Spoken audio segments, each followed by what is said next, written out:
3 minute की ये video आपके हजारों रुपए बचा सकती है। आज की वीडियो के अंदर मैं आपको लैपटॉप का फिजिकल असेसमेंट और इसके साथ साथ इसकी परफॉर्मेंस को चेक करना बताऊंगा। आज की वीडियो के अंदर मैं आपको डेल लैटिट्यूड 5420 11 जनरेशन के लैपटॉप का फुल रिव्यू देने वाला हूं।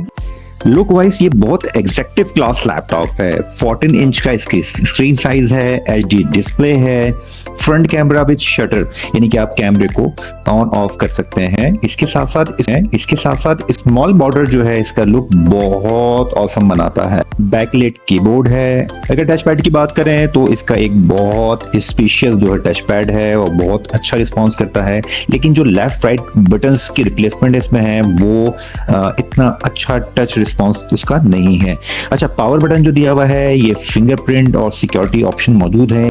इसका जो 180 डिग्री का रोटेशन है ये इसकी स्लिमनेस, इसकी स्मार्टनेस को और इंक्रीज करता है। इसमें सिम कार्ड का ऑप्शन भी है, heat seal at back side भी है, एसडी कार्ड का इसमें ऑप्शन है, माइक का ऑप्शन है, 2 यूएसबी पोर्ट्स के अंदर ऑप्शन है।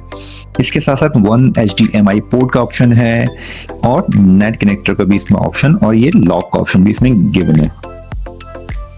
सी टाइप की दोनों पोर्ट एक साथ दे दी हैं। अगर आप ऐसा गैजेट यूज करते हैं इसके साथ जिसमें उसमें स्पेस हो तो फिर आपकी दूसरी पोर्ट भी उससे इंगेज हो जाएगी। तो ये एक थोड़ा सा ड्रॉबैक है इसके अंदर। अगर ये सी टाइप की पोर्ट दोनों डिफरेंट साइड पे होती तो उसको ज्यादा बेनिफिट होता। अगर आप लैपटॉप स्क्रीन की ब्राइटनेस को फुल करके चेक करें तो यहाँ पे देखें एक वाइट लाइन जो है, पूरी वाइट लाइन स्क्रीन के ऊपर आ रही है स्क्रीन दबने की वजह से।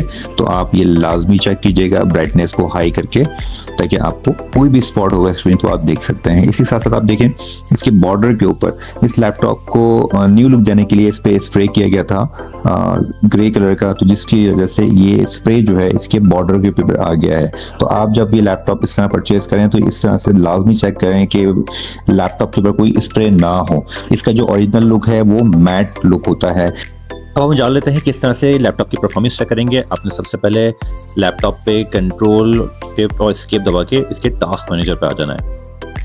टास्क मैनेजर पे आप परफॉर्मेंस वाले ऑप्शन पे क्लिक करेंगे। यहाँ पे सीपीयू की परफॉर्मेंस सबसे पहले चेक कर लेते हैं। सीपीयू की परफॉर्मेंस के अंदर देखें आप, यहाँ पे 11 जनरेशन इंटेल का जो कोर प्रोसेसर है वो यहाँ मेंशन है। कोर i5 की मशीन और 2.4 गीगाहर्ट्ज का प्रोसेसर मौजूद है इसमें। यहाँ पर आप देख सकते हैं ये 4 कोर हैं लैपटॉप के अंदर। इसके बाद बात कर लेते हैं मेमोरी परफॉर्मेंस की। तो मेमोरी के अंदर 16 GB की इसमें जो है रैम लगी हुई है और ये रैम जो है वो 2 स्लॉट्स पर लगी हुई है, 2 डिफरेंट स्लॉट्स की इसमें रैम मौजूद है। इसके बाद डिस्क परफॉर्मेंस की बात करें तो इसमें जो है वो 512 GB की जो है वो डिस्क लगी हुई है। तो व्यूअर्स ये था आज के लैपटॉप का रिव्यू। अगर आपको कोई सवाल ज़हन में है तो मुझे कमेंट सेक्शन में जरूर कमेंट करें, मैं आपके इस कमेंट का जरूर जवाब दूंगा।